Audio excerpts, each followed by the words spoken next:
پھر اس دور کی روشنی کی انتہائی عظیم شخصیت نے اسے ہلاک کر کے اس کی روح کو زمین کی تہہ میں بنے ہوئے ایک قید خانے میں پھینک دیا تھا، کیونکہ اس بیچارے کی روح بھی اس قدر طاقتور تھی کہ وہ لوگوں کو نقصان پہنچا سکتی تھی، اور تب سے یہ روح اب تک اسی جگہ بند ہے اور قیامت تک بھی وہاں سے نہیں نکل سکتی۔ البتہ میں اسے پوچھ سکتی ہوں کیونکہ میں اس کے پاس آتی جاتی رہتی ہوں۔ میں اس کی ہی نسل سے ہوں، اس لیے وہ مجھے اچھا سمجھتا ہے، یورش نے جواب دیتے ہوئے کہا۔ ٹھیک ہے، جاؤ اور معلوم کر کے آؤ، گارشن نے کہا۔ آقا، شیطانی دنیا کے قانون کے مطابق مجھے پہلے بھیٹ دیں، پھر ہی یہ کام کر سکتی ہوں، یورش نے کہا۔ کیا بھیٹ لینی ہے تم نے؟ گارشن نے ہونٹ چباتے ہوئے کہا۔ اپنے 4 گوفری اونٹ دے دو، یورش نے کہا۔ ٹھیک ہے، جا کر لے لو، لیکن مجھے درست مقام کا پتہ ملنا چاہیے۔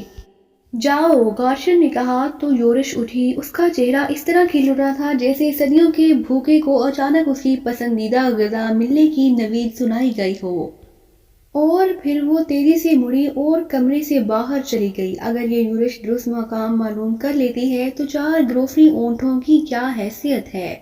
گارشن نے بڑبڑاتے ہوئے کہا، اور پھر تقریباً 1 گھنٹے بعد دوبارہ دستک کی آواز سنائی دی۔ آ جاؤ، گارشن نے اونچی آواز میں کہا تو دروازہ کھلا اور یورش اندر داخل ہوئی۔ کیا معلوم ہوا ہے؟ گارشن نے تیز لہجے میں پوچھا۔ وہ پجاری بھی اس سے واقف نہیں ہے آقا، یورش نے کہا، اور پھر گارشن نے ہونٹ بھینچتے ہوئے کہا۔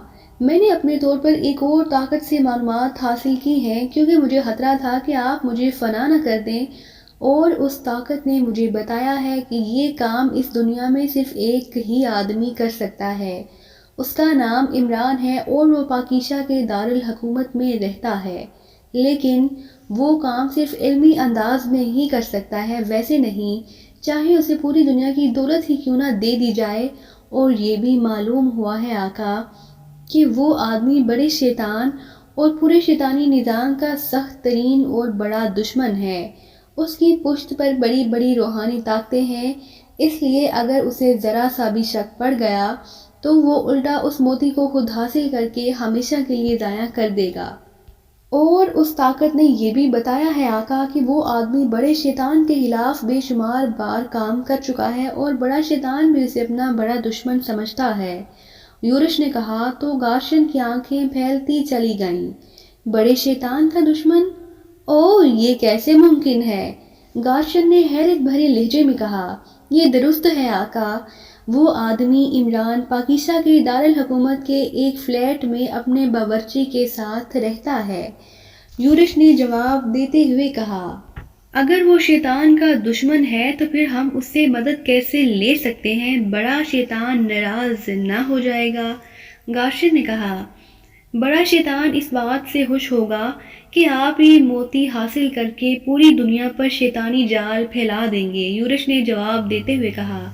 اوہ ہاں، تمہاری بات درست ہے، لیکن تم نے بتایا ہے کہ اس کے پیچھے روشنی کی طاقتیں ہیں، اس لیے جیسے ہی تم نے اس سے رابطہ کیا اسے بتا دیا جائے گا، گارشن نے کہا۔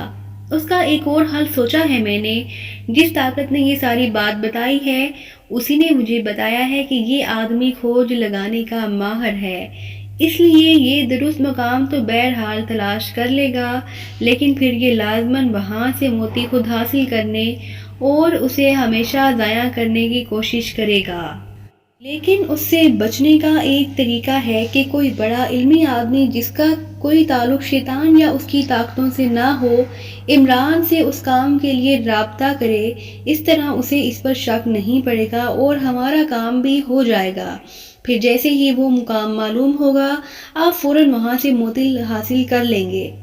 پھر آگے آپ خود سمجھتے ہیں، ایک بار یہ موتی آپ کے ہاتھ آ گیا تو پھر یہ عمران بھی آپ کا کچھ نہ بگاڑ سکے گا، یورش نے کہا۔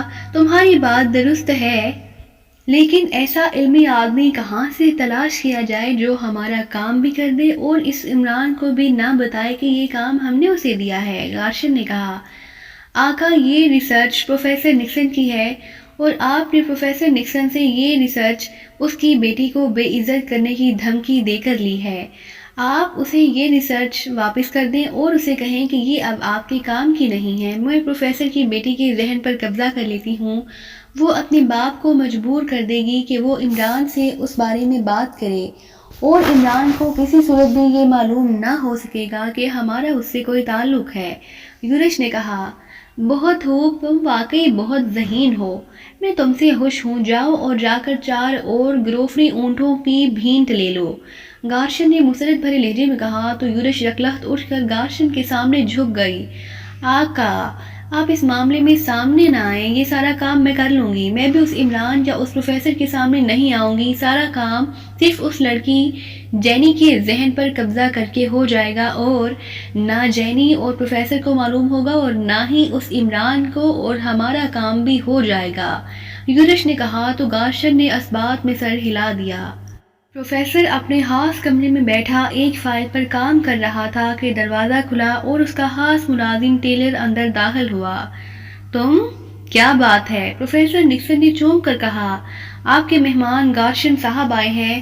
میں نے انہیں ملاقات والے کمرے میں بٹھا دیا ہے اور مشروب بھی پیش کر دیا ہے، ٹیلر نے کہا تو پروفیسر نکسن ہونٹ بھینچے چند لمحے اسے غور سے دیکھتا رہا، پھر بے اختیار ایک طویل سانس لیا۔ اسے ٹیلر پر غصہ آ رہا تھا کہ اس نے اس سے پوچھے بغیر ہی سب کچھ کر دیا تھا، لیکن پھر اسے خیال آیا کہ اس میں ٹیلر کا کوئی قصور نہیں ہے۔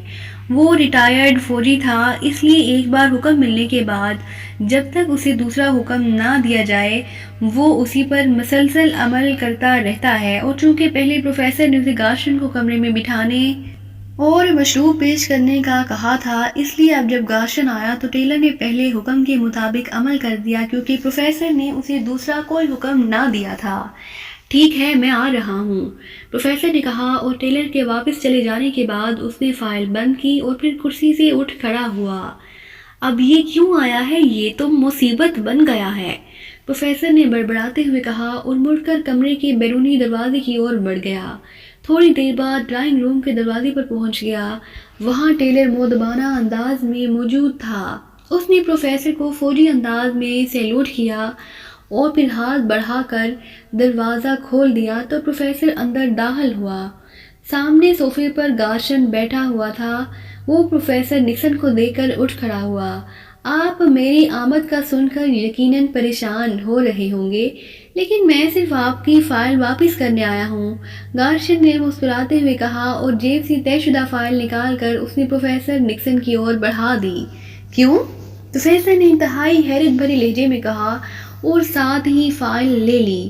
جب یہ میرے کام کی نہیں ہے تو پھر میں کیوں ہوا مہوا آپ کی ریسرچ برباد کروں؟ آپ جانیں اور آپ کی ریسرچ۔ مجھے اجازت دیں، گارشن نے جواب دیا اور اٹھ کر دروازے کی اور بڑھ گیا۔ پروفیسر نے یقین نہ آنے والے انداز میں فائل کھولی اور پھر وہیں کھڑے کھڑے انہوں نے فائل کی ساری صفحے چیک کیے۔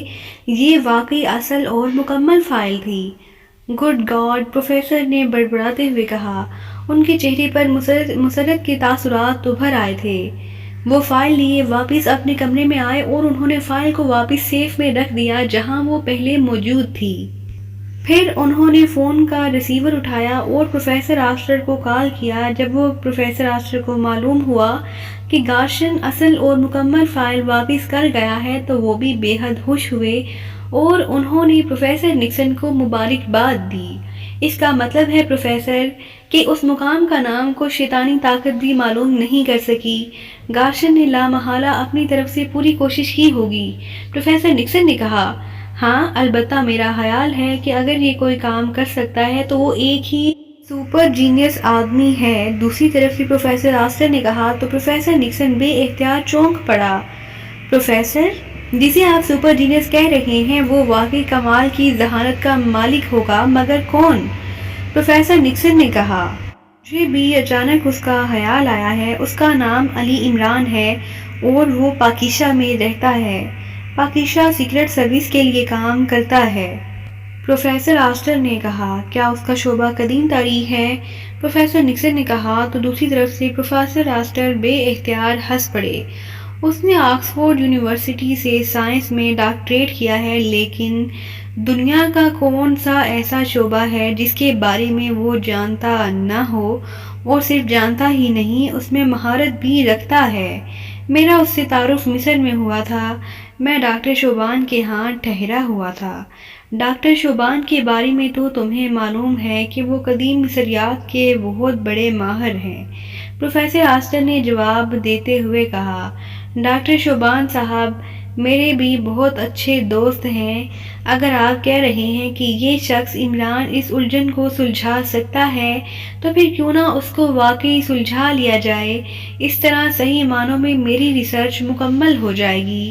پروفیسر نکسن نے کہا، تمہاری بات درست ہے، اسے واقعی سلجھا لینا چاہیے، لیکن پھر یہ شیطان لوگ اسے لے اڑیں گے۔ پروفیسر آسٹر نے جواب دیا، جناب انہیں کیسے معلوم ہو سکتا ہے؟ وہ تو اس معاملے میں ناکام ہو کر اسے واپس کر گئے ہیں اور اب تو وہ اپنے طور پر اس معاملے کو ختم کر چکے ہیں۔ پروفیسر نکسن نے کہا، ٹھیک ہے، مجھے تو کوئی اعتراض نہیں، لیکن کل تمہیں پریشانی ہو سکتی ہے۔ پروفیسر آسٹر نے کہا، آپ بے فکر رہیں، میں ابھی اس بارے میں مزید سوچتا ہوں، اور پھر یہ بھی تو ضروری نہیں کہ وہ عمران واقعی اس مسئلے کو حل کر لے گا، جبکہ ہم سمیت پوری دنیا کے ماہرین نے اس پر ٹکریں ماری ہیں لیکن یہ مسئلہ حل نہیں ہو سکا۔ Okay, good bye, professor Nixon نے کہا اور ریسیور رکھ دیا۔